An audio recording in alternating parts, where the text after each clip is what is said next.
So eto na nga po mga kaibigan, Los Angeles Lakers franchise player pala si Luka kung sakaling magretiro na itong si LeBron James. Mas kaya dong buhatin ni Luka ang Lakers kumpara kay Anthony Davis.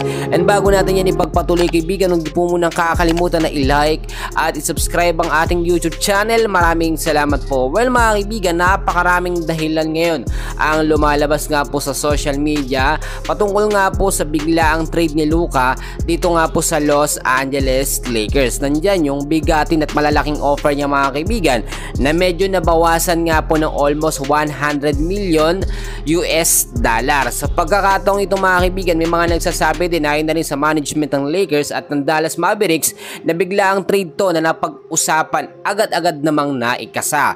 Sa pagkakataong ito, malinaw ang isang dahilan mga kaibigan kaya kinakailangang i-trade o magkaroon ng trade dito nga po sa Lakers, no? Kinakailangan kasi mga kaibigan na magkaroon ng Lakers ng franchise player kung sakali nga pong magretiro na eto nga pong si LeBron James. Ngayon kasi alam naman natin na 40 years old na itong si LeBron James mga kaibigan at inaasahan na ilang season na lamang itong maglalaro dito sa Lakers. Kaya naman ginawa nito agad ng paraan ng Lakers mga kaibigan at kumuha sila ng medyo mas bata mga kaibigan, which is si Luka nga pong ating tinutukoy na magiging franchise player nga po ng Lakers.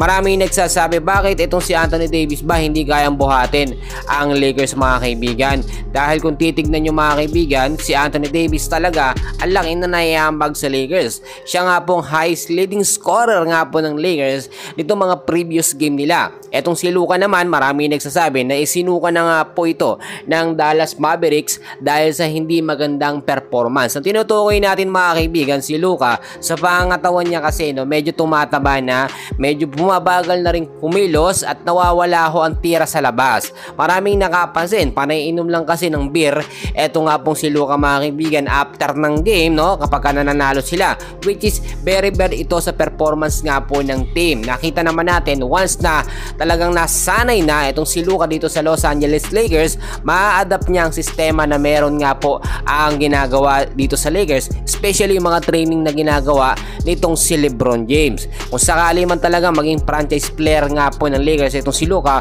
wala namang problema dun mga kaibigan. Si Luka din naman may napapatunayan kahit papaano at ayon na rin sa ilang mga Lakers fans, maituturing pa rin na isang star player itong si Luka mga kaibigan nung kapanahunan niya doon sa Dallas Mavericks, no, ang tinutukoy ko. Pero dito sa Lakers, alam naman natin halos magwa-back to zero siya. Kailangan niya munang magpa-impress, ipakita kung ano ang kanyang tunay na magagawa.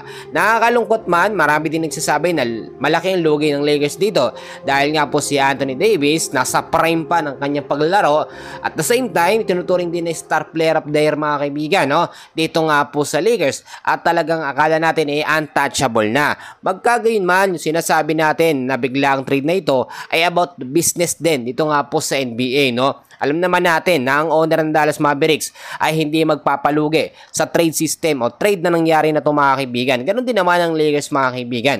Meron silang benefits sa bawat isa mga kaibigan. Parehas, it's a win-win situation between Dallas Mavericks and Los Angeles Lakers. So far mga kaibigan, yan muna ang update natin. Meron pa mamaya. And please huwag niyong kakalimutan mag-like and subscribe sa ating channel. Maraming salamat po.